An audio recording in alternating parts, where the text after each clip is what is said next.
Hello दोस्तों, आप सभी का स्वागत है आपके अपने यूट्यूब चैनल मोबाइल वाला सीएससी पर। जैसा कि हमने एक वीडियो डाल रखा है, आर्मी पब्लिक स्कूल हिसार में जो है नॉन टीचिंग स्टाफ की जो है वैकेंसीज निकली हुई है। और वो वैकेंसीज कौन कौन सी निकली हुई है, कितनी पोस्टें आपकी निकली हुई है, उससे संबंधित वीडियो हमने ऑलरेडी अपने चैनल पर अपलोड कर दी है। इस वीडियो के माध्यम से आपको हम बताएंगे कि आपने ऑफलाइन एप्लीकेशन फॉर्म है वो नॉन टीचिंग स्टाफ के लिए आपने किस प्रकार से फिल करना है। आप जो अपनी स्क्रीन पर देख पा रहे हो, ये आपका army public school application for non teaching staff के लिए एप्लीकेशन है, जो ये ऑफिशियल वेबसाइट से लिया गया एप्लीकेशन फॉर्म है। आपको इसको किस प्रकार से फिल करना है, स्टेप बाय स्टेप आपको इस वीडियो में पूरी प्रोसेस आपको बताई जाएगी। यहाँ पर आप देख सकते हैं, जो पहला है यहाँ पर application for the post of. यहाँ पर आपने उस पोस्ट का नाम लिखना है जिस पोस्ट के लिए आप इस एप्लीकेशन फॉर्म को अप्लाई करना चाहते हैं। जैसे कि हम यहाँ पर इसको लिख देते हैं ग्रुप डी, और आगे लिख देते हैं मेड ओब्लिक आया। यानी कि इस पोस्ट के लिए हम यह एप्लीकेशन फॉर्म आपको अप्लाई करके दिखाने वाले हैं। यहाँ पर अपने आप एप्लीकेंट का फोटो चिपका देना है, और इसको आपने सेल्फ टेस्टेड नहीं करना है क्योंकि सेल्फ टेस्टेड फोटो इन्होंने नहीं मांगा है। फिर आपने डिटेल ऑफ डीडी, डीडी का मतलब है डिमांड ड्राफ्ट। डिमांड ड्राफ्ट आपने जो 100 रुपये का demand draft army public school payable at Hisar के नाम से आपने डिमांड ड्राफ्ट जो बनवाना है, उसका डीडी नंबर आपने यहाँ पर लिख देना है। मोस्टली डीडी नंबर है वो आपका 6 नंबरों का ही होता है, जो भी आप किसी भी बैंक से बनवाते हैं। इस प्रकार का 6 नंबर का डीडी नंबर होगा। जिस दिनांक को आप डीडी बनवा रहे हो, डिमांड ड्राफ्ट बनवा रहे हो, वो आपने यहाँ पर डेट है वो यहाँ पर लिख देनी है। इस प्रकार से आपने वो डेट आपने यहाँ पर लिख देनी है। यानी कि ये डीडी की आपकी होगी, ये आपकी पोस्ट होगी जिस भी आप पोस्ट के लिए आप अप्लाई करना चाहते हैं। इसके बाद आ जाता है आपका पर्सनल डाटा। पर्सनल डाटा आपने कोशिश करना है कि आप कैपिटल लेटर में ही फिल करो। पहले आपने अपना यहाँ पर नाम लिखना होता है, जैसे कि हम यहाँ पर एक कैंडिडेट का नाम लिख देते हैं इस प्रकार से। उसके बाद फिर आपने क्या लिखना है, सन, डॉटर, वाइफ। यानी कि हम यहाँ पर लेडीज़ के नाम से अप्लाई कर रहे हैं, या तो वो वाइफ होगी या फिर वो किसी की डॉटर होगी। तो आपने यहाँ पर वाइफ और डॉटर में से एक पर क्लिक कर देना। अगर आप मेल कैंडिडेट का अप्लाई कर रहे हैं तो यहाँ पर सन पर आपने क्लिक कर देना है। तो यहाँ आपने डॉटर किसकी है उसका यहाँ पर आपने उसका फादर का नाम या फिर हस्बैंड का नाम आपने लिख देना है। इसके बाद उसकी डेट ऑफ बर्थ आपने यहाँ पर लिख देनी है। इस प्रकार से आप अपनी डेट ऑफ बर्थ है वो आप यहाँ पर लिख दोगे। उसके बाद नेशनलिटी, नेशनलिटी में आपने इंडियन ही लिखना है क्योंकि आप हम सब इंडिया के ही रहने वाले हैं। इसके बाद यहाँ पर आपने क्या करना, स्टेट का नाम अपना लिख देना है। जिस भी स्टेट के आप रहने वाले हो इंडिया में, उस स्टेट का नाम आपने यहाँ पर लिख देना है। उसके बाद आपका जो F वाला पॉइंट है, यहाँ आ जाता है आपका एड्रेस का। तो एड्रेस में आपने अपना क्या करना है, जैसे कि यहाँ पर इस प्रकार से एड्रेस आपने लिखना है, जैसे कि कैंडिडेट का नाम, डॉटर ऑफ लिख देना है। उसके बाद आपने क्या करना है, जितना हो सके आपने ये कैपिटल लेटर में लिखने की कोशिश करनी है। यानी कि विलेज एंड पोस्ट ऑफिस, आपने जो भी आपका विलेज एंड पोस्ट ऑफिस है वो आपने यहाँ पर लिख देना है। उसके बाद आपने अपना यहाँ पर डिस्ट्रिक्ट लिख देना है। डिस्ट्रिक्ट जैसे कि यहाँ पर इस प्रकार से आपने अपना डिस्ट्रिक्ट लिख देना है। और उसके बाद अपना स्टेट का नाम यहाँ पर आगे लिख देना है। जितना हो सके कैपिटल लेटर में लिखने की कोशिश करनी है। उसके बाद आपने अपना यहाँ पर पिन कोड डाल देना है। यह आपका हो जाएगा एड्रेस। इसके बाद आपने क्या लिखना है, कॉन्टैक्ट डिटेल। कॉन्टैक्ट डिटेल में आपने अपना मोबाइल नंबर यहाँ पर लिख देना है। इस प्रकार से आपने अपना मोबाइल नंबर है वो लिख देना है। इसके बाद आपने ईमेल आईडी यहाँ पर लिख देनी है। इस प्रकार से आपने ईमेल आईडी आपकी जो भी है वो लिख देनी है। कोशिश करनी है कि आपने कैपिटल लेटर में जितना हो सके उतना आपने कैपिटल लेटर में लिखने की कोशिश करनी है। इसके बाद पॉइंट नंबर आ जाता है 2, प्रेजेंट या प्रीवियस ऑक्यूपेशन। यानी कि आपका वर्तमान या फिर इससे पहले का कोई भी ऑक्यूपेशन, यानी कि आपका व्यवसाय क्या है वो आपने यहाँ पर लिख देना है। प्रेजेंट में अगर आप वर्किंग में हैं तो आपने प्रेजेंट की डिटेल देनी है। अगर पहले आपने कोई वर्किंग की है तो आपने वो यहाँ पर दे देनी है। अदरवाइज इसको आपने क्या करना है, खाली छोड़ देना है। अगर ना तो आप प्रेजेंट में हैं और ना ही आपने पहले कोई काम किया है तो आपने इनको सभी को खाली छोड़ देना है। इसके बाद आ जाता है पॉइंट नंबर 3 में आ जाता है फैमिली लाइफ। फैमिली लाइफ में मैरिटल स्टेटस, वैवाहिक स्थिति आप क्या हो, सिंगल हो, मैरिड हो या फिर विडोवर हो, अपने अपने हिसाब से यहाँ पर टिक मार्क कर देना है। जैसे कि हमारा कैंडिडेट यहाँ पर सिंगल है तो हमने सिंगल पर क्लिक कर दिया। बी पॉइंट है इफ़ मैरिड और विडोवर, यदि आपकी मैरिज हो सकती है या हो चुकी है या फिर आप विडोवर हैं, विधवा वगैरह हैं, तो आपने उसका नाम लिख देना है, अपने हस्बैंड का नाम, और यहाँ पर अपना उसका ऑक्यूपेशन आपने लिख देना। Number of children with age and sex, और अपने बच्चों के भी आपने यहाँ पर नंबर लिख देनी है, उनकी एज लिख देनी है और अपने उनके सेक्स लिख देना है कि मेल हैं कि फीमेल हैं, लड़के हैं या लड़की हैं। यानी कि आप इस पहले वाले पेज पे आपके ये 3 पॉइंट आपके कवर हो जाते हैं। इसके बाद आपका आता है पॉइंट नंबर 4। पॉइंट नंबर 4 में आपका आ जाता है एजुकेशनल क्वालिफिकेशन से संबंधित आपका ये पॉइंट रहने वाला है। एजुकेशनल रिकॉर्ड से संबंधित आपका school, college, university, give detail of all exam starting from 10th class से आपने इसको स्टार्ट करना है।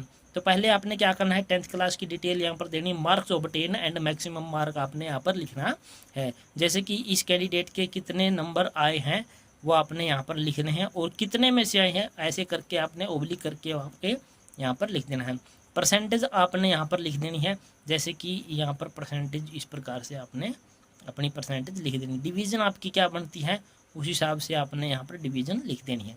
पासिंग ईयर आपने यहाँ पर लिख देना है, इस हिसाब से आपने उसका पासिंग ईयर जो भी बनता है वो आपने इस प्रकार से लिख देना है। सब्जेक्ट आपने क्या क्या लिए थे 10th क्लास में वो आपने छोटे छोटे अक्षरों में लिख देना है इस प्रकार से, जैसे कि हिंदी लिख दिया, इसके बाद इंग्लिश लिख दिया, उसके बाद आपने मैथ लिख दिया, एसएस लिख दिया और साइंस लिख दिया। इस प्रकार से आप अपने सब्जेक्ट को लिख सकते हैं। नेम ऑफ बोर्ड, उसके बाद का आपका पॉइंट आ जाता है name of university and board, यानी कि आपने 10वीं क्लास को किस यूनिवर्सिटी या बोर्ड से पास किया वो आपने यहाँ पर लिख देना, जैसे कि board of school education Haryana से हमने ये जो है 10th क्लास हमने पास की है। अगर इसके बाद आपके पास 12th है तो 12th का भी आपने इस प्रकार से यहाँ पर विवरण दे देना है, जैसे कि ऑब्टेन मार्क, उसके बाद टोटल मार्क, उसके बाद आपकी परसेंटेज, और उसके बाद आपका डिवीज़न फर्स्ट सेकंड थर्ड, और पासिंग ईयर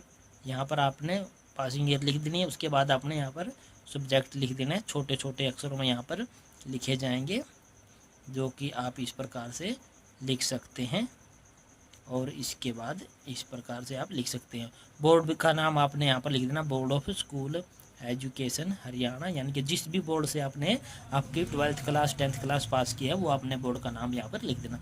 उसके बाद ग्रेजुएशन की डिटेल यहाँ पर आप दे सकते हैं, पोस्ट ग्रेजुएशन की, बीएड की और एनी अदर की, आपके पास कुछ भी हो तो आप यहाँ पर दे सकते हैं, अदरवाइज इनको खाली छोड़ सकते हैं। यह था आपका पॉइंट नंबर 4। पॉइंट नंबर 5 पे आ जाते हैं। पॉइंट नंबर 5 वो एक्सपीरियंस से रिलेटेड है।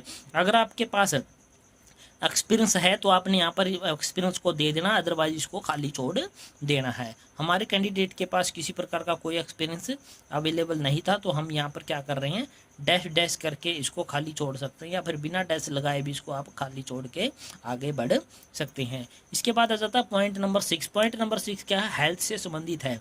What kind of health do you keep, आपके पास किस प्रकार की हेल्थ है, यानी कि आपका जो स्वास्थ्य है वो किस प्रकार का है। तो आपने यहाँ पर क्या लिख देना है, यहाँ पर आपने हेल्दी लिख देना है और कुछ नहीं करना है, यहाँ पर सिर्फ और सिर्फ हेल्दी आपने लिख के इसको छोड़ देना है। हेल्दी का मतलब स्वस्थ है, हमारा स्वास्थ्य सही है। Do you need to any medical treatment, आपको किसी प्रकार के ट्रीटमेंट की ज़रूरत है तो यहाँ पर आपको किसी प्रकार की कोई ज़रूरत नहीं है तो आप इसको क्रॉस कर सकते हैं। Are you the different abled, अगर आप अपंग वगैरह है तो आपने यहाँ पर यस करके उसकी डिटेल यहाँ पर देनी है, अगर आप अपंग नहीं है तो इसको भी आपने क्रॉस कर देना है। इसके बाद पॉइंट नंबर 7 आता है, give name of 2 references which should know you well personally and have an estimate knowledge of your work, और आपके वो रिलेटिव नहीं होने चाहिए, यानी कि आपने ऐसे 2 नाम यहाँ पर देने जो आपको अच्छी प्रकार से जानते हो और आपको आपके कार्य से संबंधित आपकी जानकारी वो रखते हो, लेकिन आपके वो रिलेटिव नहीं होने चाहिए। तो 2 नाम आपने यहाँ पर दे देने हैं जो कि आप अपने हिसाब से दे सकते हैं, जो आपको आपके जानकार हो, और यहाँ पर आपने दूसरा नाम यहाँ पर दे देना है, और फिर यहाँ पर उनका आपने एड्रेस भी लिख देना है। यहाँ पर हमने क्या कर दिए हैं, 2 रेफरेंसेस के नाम लिख दिए, यानी कि ऐसे 2 जानकारों के नाम लिख दिए हैं जो अपने हमारे कैंडिडेट को अच्छी प्रकार से जानते हैं, उनका हमने एड्रेस भी यहाँ पर लिख दिया है। इसके बाद आ जाता है पॉइंट नंबर 8 जो कि एग्रीमेंट से संबंधित है कि यानी कि जो रूल रेगुलेशन है जो इसके, वो हमने एग्री करके यहाँ पर चलना है। तो यहाँ पर आपने क्या करना, कैंडिडेट के सिग्नेचर यहाँ पर कर देने हैं, इस प्रकार से सिग्नेचर कर देने, और यहाँ पर डेट यहाँ पर लिख देनी है जिस भी डेट में आप ये फॉर्म फिल कर रहे होते हैं। इस प्रकार से आपका है जो ये फॉर्म है, जो 2 पेज का ये फॉर्म है, उसमें 8 टोटल पॉइंट आपके रहने वाले हैं, और ये इस प्रकार से आपने ये एप्लीकेशन फॉर्म है वो फिल करना है। अब इसके साथ आपने क्या करना है, इसके साथ आपने अपने जो एजुकेशनल क्वालिफिकेशन के डॉक्यूमेंट्स हैं उनकी टेस्टेड कॉपी, आपका हरियाणा डोमिसाइल का सर्टिफिकेट, और जो भी आप कास्ट रिजर्व्ड कैटेगरी से संबंधित है तो आपने अपनी रिजर्व्ड कैटेगरी का आपने कास्ट सर्टिफिकेट लगाना है। आईडी प्रूफ के तौर पर आधार कार्ड, पैन कार्ड या वोटर आईडी कोई भी आप साथ में लगा सकते हैं। फिर आपने इसको क्या करना है, एक लिफाफे में बंद करना है, और उस लिफाफे पर आपने अपना एड्रेस और जहाँ पर भेजना है वो वाला एड्रेस आपने लिखना होता है। वो लिफाफा आपका इस प्रकार का लिफाफा होता है जो कि ऑफलाइन एप्लीकेशन फॉर्म भेजने के लिए काम में लिया जाता है।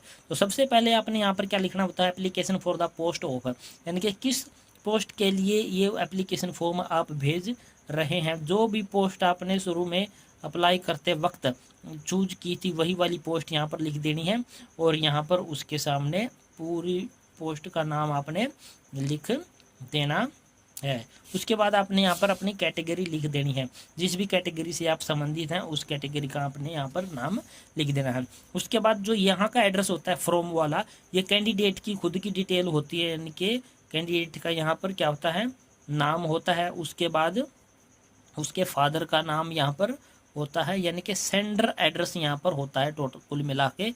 तो यहाँ पर उस प्रकार से उसका विलेज एंड पोस्ट ऑफिस आ जाता है, उसके बाद यहाँ पर उसकी डिस्ट्रिक्ट आ जाती है, उसके बाद उसका यहाँ पर स्टेट आ जाता है, और यहाँ पर उसका मोबाइल नंबर है वो कैंडिडेट का यहाँ पर आ जाता है। उसके बाद जो मेन पॉइंट रहता है आपका कि आपने इसको भेजना किस पते पर है, वो आपको यहाँ पर लिखना होता है 2 के आगे। वो एप्लीकेशन जहाँ पर आपका पहुँचना होता है वो आपको यहाँ पर लिखना होता है। जैसे कि इसका जो एड्रेस है आपका है वो है आर्मी पब्लिक स्कूल, और इसके बाद है मिलिट्री स्टेशन, मिलिट्री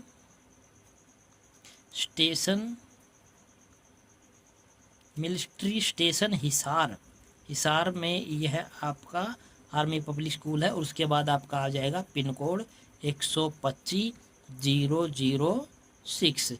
इस एड्रेस पे आपने इस एप्लीकेशन फॉर्म को पूरा फिल करके सारे डॉक्यूमेंट्स की अटेस्टेड कॉपी साथ में लगा के डिमांड ड्राफ्ट की आपने ओरिजिनल कॉपी आपने साथ में भेजनी होती है। तो डिमांड ड्राफ्ट किया जो हमने डिमांड ड्राफ्ट कटाया है जो बैंक से, उसकी ओरिजिनल कॉपी भेजनी है, उसकी हो सके तो आप अपने कॉपी अपने पास रख सकते हैं। सभी डॉक्यूमेंट्स लगा करके फ़ोटो चिपका करके एडिशनल फ़ोटो भी आप इसके साथ 1 या 2 फ़ोटो एडिशनल भेज सकते हैं, लेकिन ऑफिशियल नोटिफिकेशन में ऐसी कोई भी इंस्ट्रक्शन इन्होंने नहीं दे रखी है। तो आपने इस सारे डॉक्यूमेंट्स को इस लिफाफे में बंद करके इसको आपने इस एड्रेस पर क्या करा देनी है, इसकी रजिस्ट्री करवा देनी है, डाक के द्वारा या स्पीड पोस्ट करवा देना है, जैसा भी आपको ठीक लगे उस प्रकार से इस एप्लीकेशन को आपने भेज देना है। तो ये था जो दोस्तों एप्लीकेशन फॉर्म जो कि ऑफलाइन एप्लीकेशन फॉर्म है, जो कि आपके आर्मी पब्लिक स्कूल में जो नॉन टीचिंग स्टाफ की वैकेंसीज निकली ही है उसका अपने एप्लीकेशन फॉर्म किस प्रकार से फिल करना है,